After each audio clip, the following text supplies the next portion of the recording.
Get your reactions ready. The live portion of the show will begin in just a moment.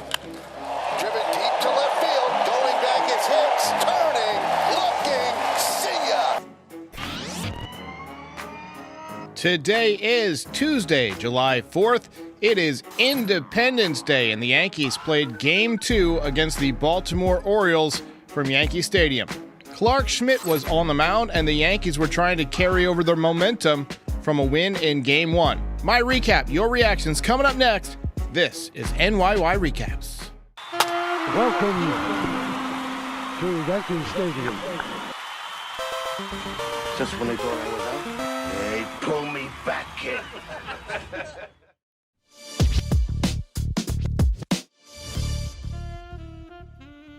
How's it going, everybody? Welcome back. Happy 4th of July. I wasn't going to do a podcast today, but the game got delayed by 40 minutes, which gave me just enough time. So here I am. Also, happy birthday to John Sterling, 85 years old for John Sterling. Today was George Steinbrenner's birthday as well. Fireworks show at Yankee Stadium last night looked amazing. That was phenomenal. I wish I could have been there to see that. I love fireworks, but they traumatized my dogs. So I'm sure every dog in the tri-state area was traumatized from what I saw from the pictures. Hey, in case you missed it, Everson Pereira got called up to AAA officially today. Pretty cool. Congrats to him. First person I heard with the news was Pete, so nice job to him. And when you get called up to AAA, I like to say that you're only a pulled hamstring away from being in the major leagues. So congrats to Everson Pereira. Yankees got off to a great start today. Anthony Rizzo walked, and then Gleyber Torres got things started for the Yanks. There it goes! That ball is high, it is far, it is gone! 13th home run of the season, and it was completely demolished. Left field bleachers. That is no cheapie. 21st career home run against the Orioles. IKF made it 3-0 with a sac fly in the fourth. Clark Schmidt was on the mound for the Yankees today, and he was dealing early. I mean, his breaking ball was as good as we've seen it. He was spotting the cutter on the outer part of the plate. Look, he was phenomenal. But again, his Waterloo has been getting deep into the games. And today he went 5 innings before the wheels kind of fell off.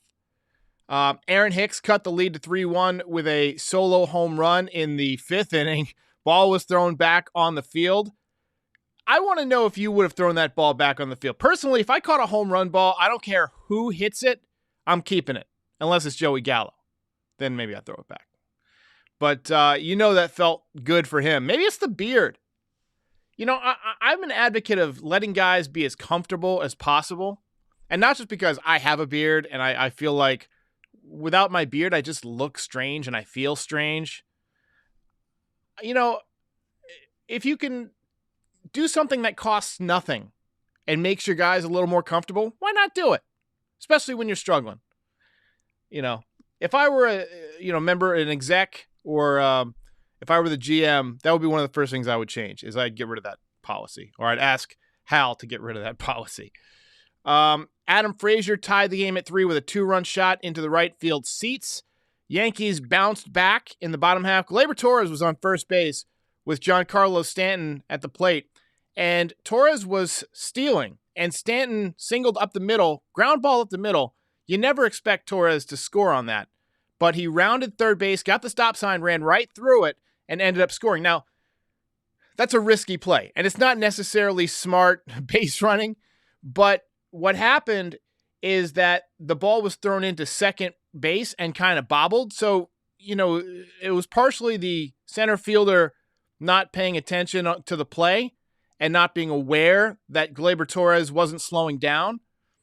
And then, the mishandle when he threw it into second base. You probably don't get him, even if it's a clean toss to second base. But nice job by Gleyber Torres to get lucky there.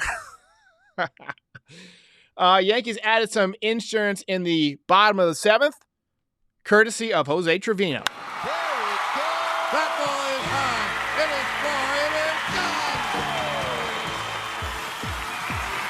Opposite field shot, 4th home run of the season.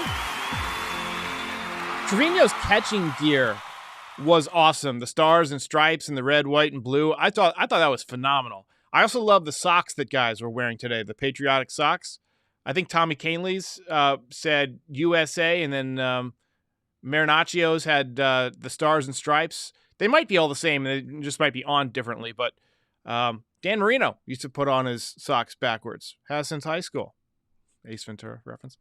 Harrison Bader followed up with a opposite field double. That brought in a couple of runs. A really nice job by him in this series. Had the big home run last night.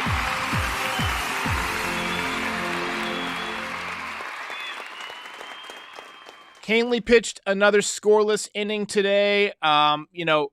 He's been phenomenal.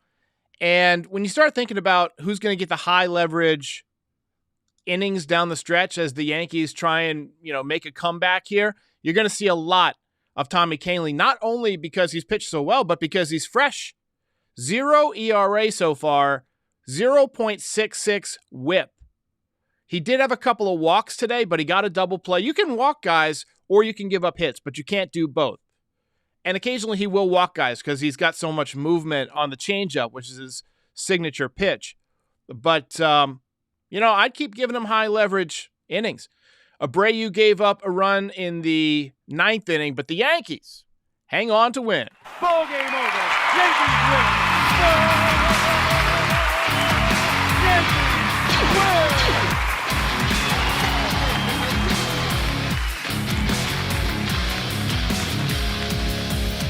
You're a winner. And even though part of his day was, you would say, somewhat lucky, Gleyber Torres is my pick for the belt today. Big 2-run home run to get things started. What the hell? There we go. Belt winner. I must have double tapped the button by accident. Turned it on and off. But hey, nice job by Gleyber Torres. On the season now, hitting .248. He has got 13 home runs. He has got, how many RBIs does he have? 36 RBIs. The OPS is at 745. So doing a nice job, He might be one of those guys that, because he's cut down on his strikeouts, picks up, a lot of clutch hits, because in those big situations, he's going to make contact. So, we're liking what we're seeing from Gleyber Torres.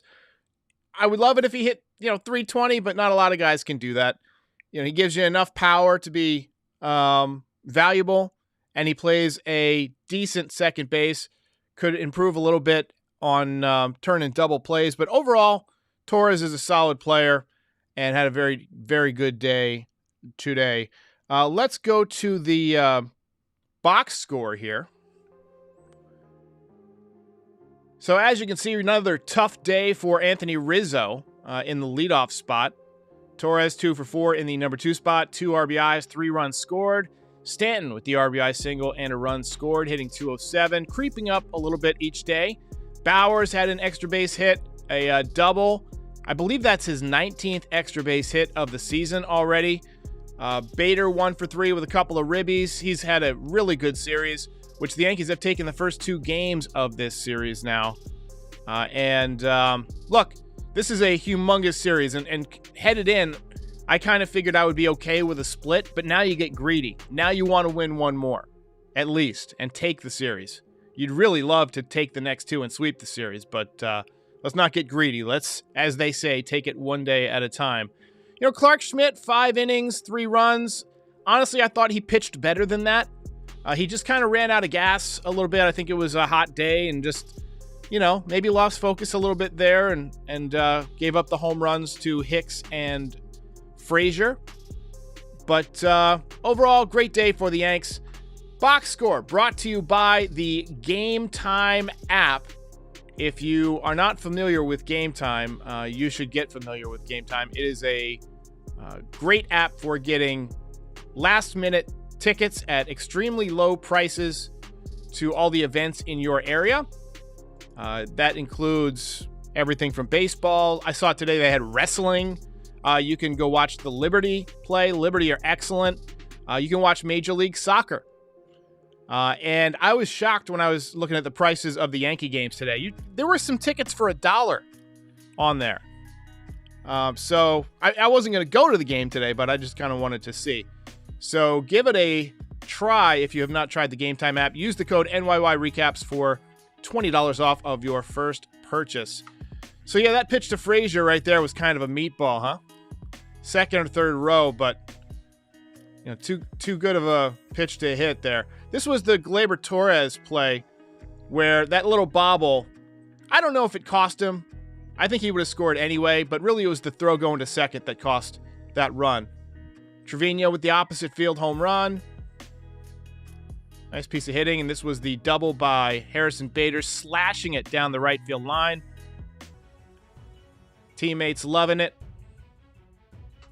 I'm loving it. Let's watch that Gleyber Torres home run again. This was a fat pitch right down the pipe. 89-mile-an-hour cement mixer doing absolutely nothing. Hit it over the second State Farm sign. And he knew it.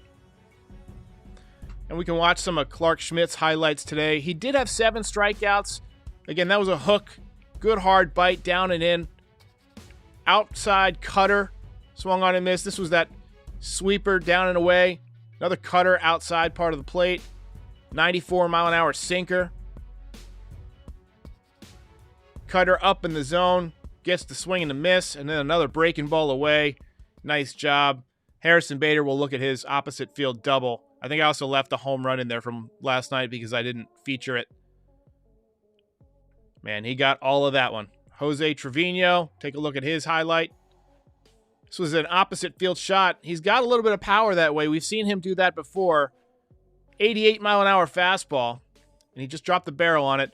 And here's a look at that Game Time app. I just kind of put in some screen grabs so you guys could see what it looks like.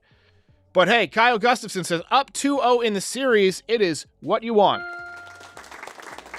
Yo Elvis says, Bader is so clutch.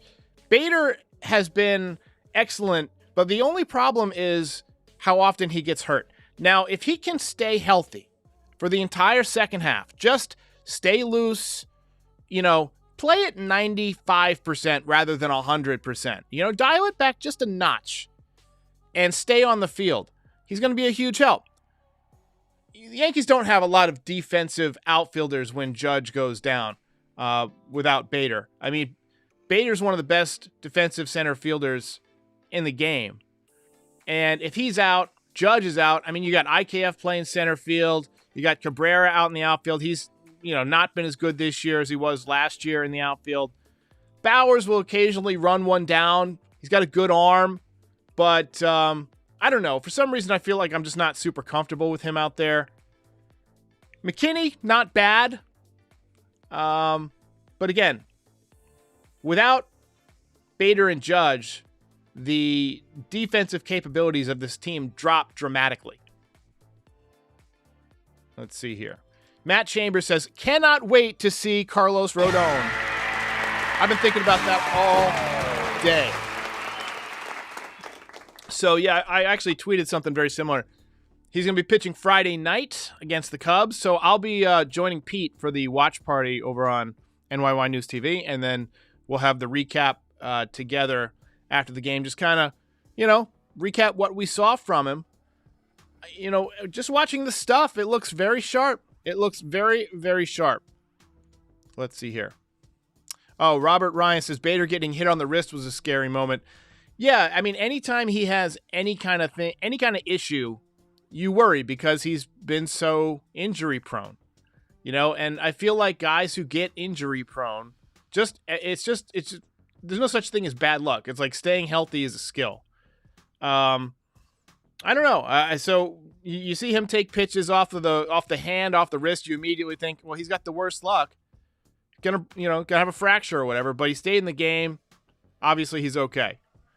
But, Judge stayed in the game, too, and we haven't seen him in a month. But, anyway. Alejandro Puig says, finally it looks like the Yanks bring the real bats to the game.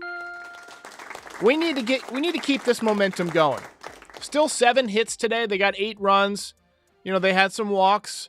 I want to see them have a few games in a row where they put up, 11 or 12 hits. Just really get some guys going. You don't need to get 11 or 12 hits every night, but you need to be able to do it on occasion. And the Yankees don't do it nearly often enough. Michael Laverty says, any news on Nestor? I know he's getting closer. It might be a bit, though. I mean, he hasn't even thrown any rehab games yet. So usually when a pitcher needs to come back and rehab, depending on how long they've been out, they might need 1 or 2 starts. So I'd say it's at least going to be a couple of weeks. Albert Jr. says, our relief pitching is otherworldly. Hopefully the offense continues to pick it up. That's what I was saying earlier before a lot of people joined, is that the Yankees are deadly when they get up by a few runs in the middle innings, because that bullpen, they have these lanes that, certain guys pitch well against certain types of hitters, and the Yankees are excellent at deploying their bullpen in that way. And they've got different types of guys. They've got, funky guys like Ramirez. They've got Wandy with the left-handed changeups. You got Marinaccio, who's 97 with the fastball and then has a sick changeup. Holmes with the sinker. Even Michael King can throw the ground ball if you need it. So they've got just such a dynamic bullpen that if they get a lead, it's almost lights out. But the problem is the offense has been so mediocre this year that they haven't had a chance to get solid leads and just, that's what they were doing last year when they get off to that great start, is that they would get out front early.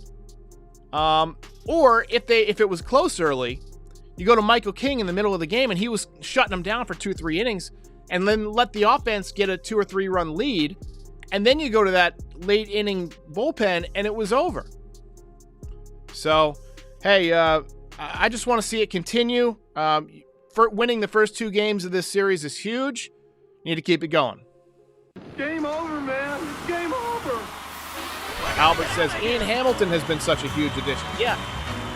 And the dude can rip phone books in half. Brian Roberts, fan of Tommy Canley. Tommy C says Trout is hurt too much. And that's a perfect example. Most impressive. It wasn't like Cal Ripken Jr. never got hit by pitches in the hands or the wrist. It happened, but he was just resistant to injuries. A lot of guys are the same way, or like their pain tolerance is such that they don't even realize they're injured as bad as they are. But then there are guys like Mike Trout, unfortunately got hit in the hand, I believe, or, he's got the hamate injury. Certain guys just break down. It seems like Trout misses time every year. Judge misses a lot of time on weird stuff. I think that, Judge is probably, when he's in there, best player the Yankees have had since Jeter or prime A-Rod. Maybe better than those guys, honestly. But in spurts. And unfortunately, he misses a lot of time. Whereas those other guys, you look at how many games they played, they never missed time. They were extremely durable. A-Rod got hit by pitches all the time and ran into walls, and Jeter diving face first into the stands. Staying healthy is a skill. And some guys have it, some guys don't. And Trout, to me, is one of those guys who, despite his unbelievable ability, just has a lot of injuries. And it's going to cost him in his career numbers.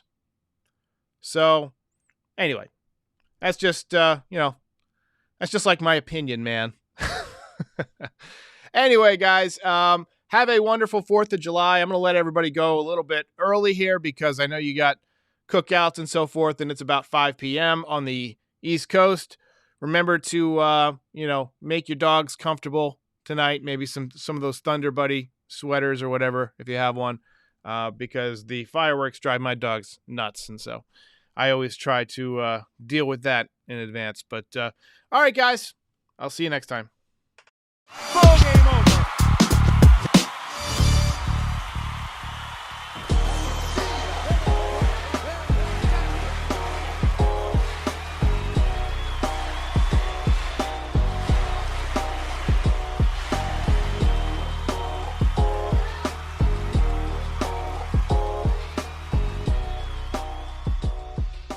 Most impressive.